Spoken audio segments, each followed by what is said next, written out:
from New York is recognized. I'd like to thank the gentleman from Memphis, Tennessee, for yielding to me. And of course, Mr. Speaker, I rise today in support of Res 1104, commemorating National Crime Victims' Rights Week, and its theme, fairness, dignity, respect. I would also like to reflect upon a topic that is of deep concern to me: violence against women. Domestic violence has a profound psychological impact on victims and survivors. There has been a 35% increase in domestic violence and shelter bed use since 2002. Increased shelter utilization is evidence of the displacement and psychological havoc that domestic violence wreaks on families. We must put a stop to this. Nationally, 1/2 to 2/3 of residents in domestic violence shelters are children. In fact, on one day in 2007, 13,485 children were living in a domestic violence shelter or transitional housing facility.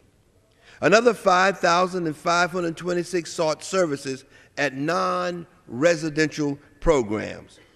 Children who experience or witness domestic violence are more likely to become abusers or victims themselves. Beyond the home, violence in the form of sexual assault carries with it similar lasting psychological and sociological effects. According to data provided by the Rape, Abuse, and Incest National Network, 60% of cases are never even reported to the police. We know that 1 in 6 women and 1 in 33 men will be sexually assaulted in their lifetime, with college-age women 4 times more likely to be sexually assaulted.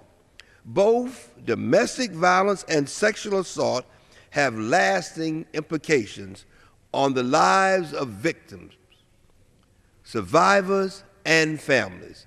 It is important, Mr. Speaker, while working towards crime prevention, that we continue to treat victims and survivors of sexual assault and domestic violence with fairness, dignity, and respect. We must work together as a nation to bring awareness to these important issues so that we may prevent further abuse.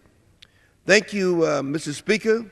And on that note, I yield back the balance of my time and thank the gentleman from Memphis, Tennessee, for granting me the time.